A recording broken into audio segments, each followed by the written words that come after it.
बताना चाहूंगा। मैं देख रहा हूं पाकिस्तान की प्रेजेंस इन वॉशिंगटन डीसी। मैं बड़ी दफा कहा, मैं दोबारा रिपीट करूंगा, पाकिस्तान इंडिया से वॉशिंगटन डीसी में एटलीस्ट 50 साल पीछे है, और मैं ये नजर आ रहा है।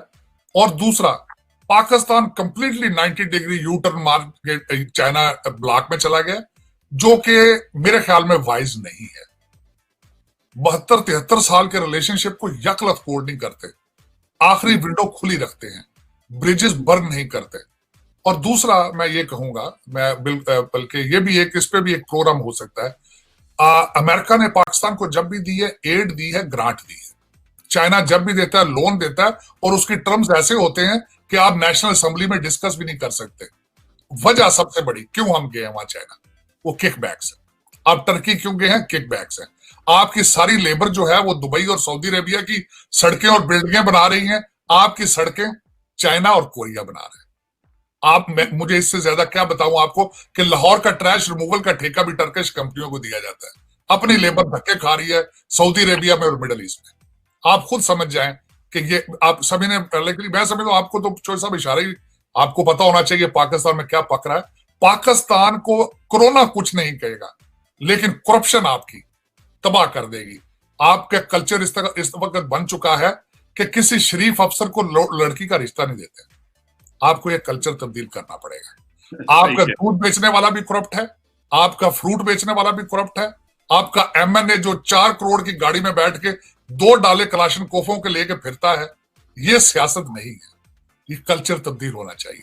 आपको पाकिस्तानी बनना पड़ेगा, आपको पाकिस्तान के बारे में सोचना पड़ेगा, तब पाकिस्तान बचेगा। आपकी स्टैब्लिशमेंट, आप मुझे छोटी सी पूछतो बात, कोई लड़का बीएससी करे, अभी बीएससी करता है किसी चीज में, अच्छे सब्जेक्ट में, फॉरेन ऑस्ट्रेलिया भाग जाता है, वो फॉरेन कनाडा भाग जाता है वो।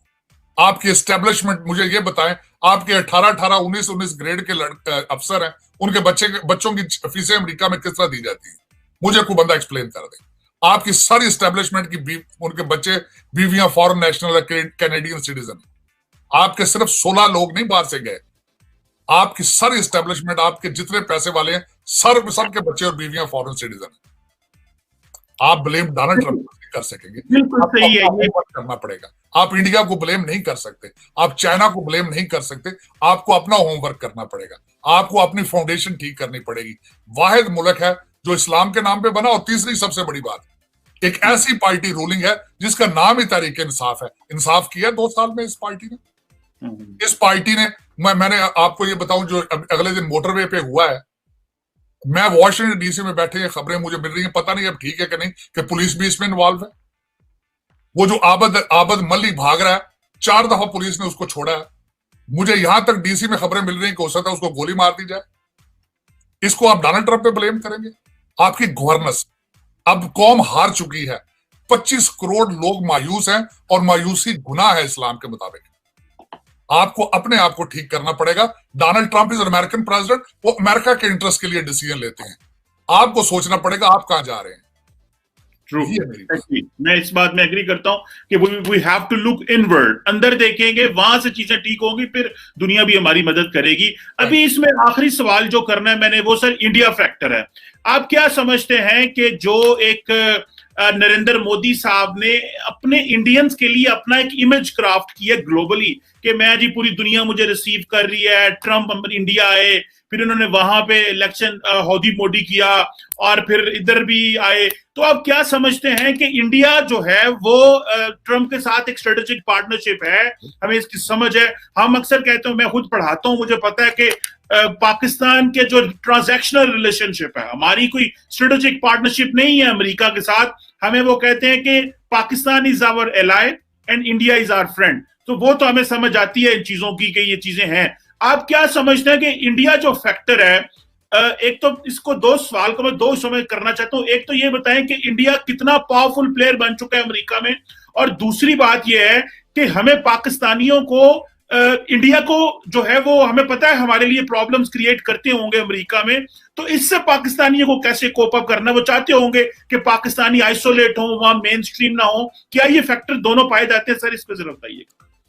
यहां पे मैं शुरू यहां से करना चाहूंगा कि अमेरिका में आपको सोमालिया के कांग्रेसमैन मिल जाते हैं, यहां पे आपको इथियोपिया के कांग्रेसमैन मिल जाते हैं।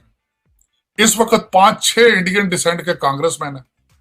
यहाँ की आप जितनी बड़ी फॉर्च्यून 500 कंपनीज, गूगल है, माइक्रोसॉफ्ट है, मास्टर कार्ड है, इन सब के सीईओज इंडियन है। वर्सेस न्यूयॉर्क में सबसे ज्यादा आबादी पाकिस्तानियों की है, वहां एक काउंसिलमैन भी नहीं है पाकिस्तान।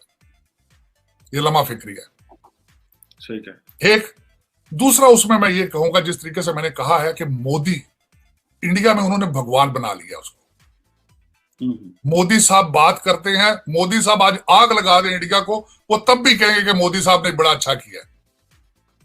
मोदी साहब के स्टैचूज बनाएंगे, ये मंदिर बनाएंगे उनके नाम पे, क्योंकि 700 साल बाद हिंदुओं को फुल फ्लैज पावर मिली है। और अनफॉर्चुनेटली पावर उस पार्टी को मिली है जिसका मैंडेट हिंदुत्व है, हिंदुस्तान फॉर हिंदूज ओनली है। इस वक्त अमेरिकन इंडियंस और इंडिया में रहने वाले Indians, they are in steroids. आप सोच नहीं सकते कि मैं कितना भयानक देख रहा हूं चेहरा यहां पे इस वक्त वॉशिंगटन डीसी में।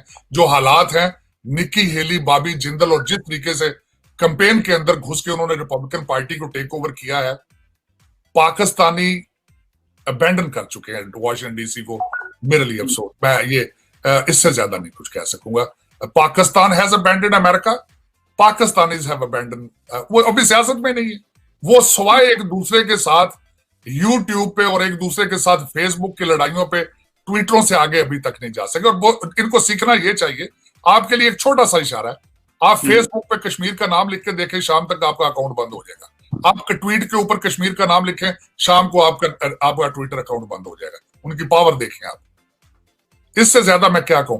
आप वहां बैठ के बातें शुरू कर देते हैं, आपके बड़े बड़े सियासतदान और बड़े बड़े एस्टेब्लिशमेंट के लोग, 5th generation war, hybrid war. तो आप तो वो शुरू करने से पहले ही हार चुके हैं। आपके तो फेसबुक अकाउंट ही सब किसी के हाथ में, आपकी तो ट्विटर अकाउंट ही किसी के हाथ में। तो आप उस वॉर में किस तरीके से हिस्सा लेंगे, हाइब्रिड वॉर में और 5th जनरेशन वॉर में। ये सिर्फ वर्ड इस्तेमाल किए जा सकते हैं, लेकिन बॉटम लाइन, मैं as a Pakistani American, as a Muslim American, आपको पाकिस्तानी बनना पड़ेगा, आपको एक मुसलमान बनना पड़ेगा, वरना आप ना आगे के हैं ना पीछे के हैं। ये क्योंकि मैं देख चुका हूं, ये बिल्कुल, ये मैं क्लियरली देख रहा हूं, बिल्कुल क्लियरली देख रहा हूं। पाकिस्तान के लॉ एंड ऑर्डर के हालात में देख रहा हूं कि सब अच्छे की रिपोर्ट है, लेकिन अंदर सब खोखला है। मुझे कल पता चला है कि F6 F7 कर रहा है ना, उसको पुलिस रिपोर्ट कर रही है। अगर F6 F7 इस्लामाबाद का रेड जोन है। मैं आपकी इत्तला के लिए ये अर्ज करना चाहता हूं, ये हालात हैं अगर पाकिस्तान के, तो मैं यहां बैठ के वॉशिंगटन डीसी में या रो सकता हूं या दुआ खैर कर सकता हूं। बिल्कुल सही कह रहे हैं आप। जारी बात है कि प्रॉब्लम्स हैं, इसमें कोई शक नहीं है। लेकिन तारड़ साहब, आपको पता है कि पिछले 70 सालों से अनफॉर्चुनेटली हमने जंगें लड़ी हैं। मैं तो अक्सर कहता हूं कि भाई इतनी जंगें लड़ी, हमारी इकोनॉमी नहीं ठीक हो सकी, हमें इतने ज्यादा चैलेंजेस रहे। अभी गवर्नमेंट ये चाहती है, अभी एस्टैब्लिशमेंट ये चाहती है, अभी सब लोग ये चाहते हैं कि हम सिर्फ इकोनॉमी पे फोकस करें, लॉ एंड ऑर्डर ठीक करें। और इस पे ये जो हम हर बंदा जो एक, जिस तरह हमारे दुश्मन मुल्क भारत ने पूरी दुनिया में अपना क्लाउड बनाया, ये क्लाउड बनाना पड़ेगा। अपनी सॉफ्ट पावर, अपना कल्चर, इन चीजों को प्रमोट करने पड़ेगा। और आपने बिल्कुल सही कहा कि आपका ट्विटर हैंडल और आपका फेसबुक ही हमारे हाथ में नहीं है। हमें जब मर्जी वो वहां से बैठ के सस्पेंड कर दें। तो ये टेक्नोलॉजी की दुनिया है, इसमें हमें इन्वेस्टमेंट करनी पड़ेगी और ये लॉन्ग टर्म गेम है। क्योंकि अभी चीन और भारत की लड़ाई में चोर साहब जो बात सामने आ रही है, वो चीनी कहते हैं कि हमने तो इनसे फिजिकल लड़ाई लड़नी नहीं है, लड़ाई तो होनी है इलेक्ट्रोमैग्नेटिक वॉरफेयर होनी है, जिसका आप जिक्र कर रहे हैं। ये तो लड़ाई कहीं और होनी है, तो वहां पे हमें तैयार होना पड़ेगा। आपकी बात बिल्कुल सही है। उसमें मैं थोड़ा सा एक बात बताऊंगा सर। इंडिया कुछ थोड़ा सा इलाका चाइना का नहीं है, ऑलमोस्ट 1-2 स्टेटें कब्जे में करके बैठा हुआ है। चाइना वो नहीं छुड़ा सकता। चाइना लाउड स्पीकर लगा के पंजाबी गाने चला रहा है वहां पे बॉर्डर पे। और अगली बात बताना चाहता हूं आपको, चाइना इंडिया को एज ए कस्टमर लूज करना अफोर्ड नहीं कर सकता। और उसकी बात यह है, एक चाइनीज सोल्जर मुझे बता दें जो चाइनीज इंटरेस्ट के लिए 10,000 मील अपनी जंग लड़ रहा हो। आप मुझे ये बता दें सिर्फ चाइनीज की कितनी बार अपने चाइना से बाहर मिलिट्री आर्मी बेसिस हैं। अगर मैं आपको बताऊं तो आप शर्मिंदा हो जाएंगे। एक है सिर्फ, और वो कहां है? जिबूती में। आपने सारे अंडे आपने पकड़ के उस बास्केट में डाल दिए। मैं फिर उसका क्या कहूं। और मैं ये एक बात जो कंक्लूजन के तौर पे कहूंगा चौबे साहब 73 साल के डाके हैं, 73 साल।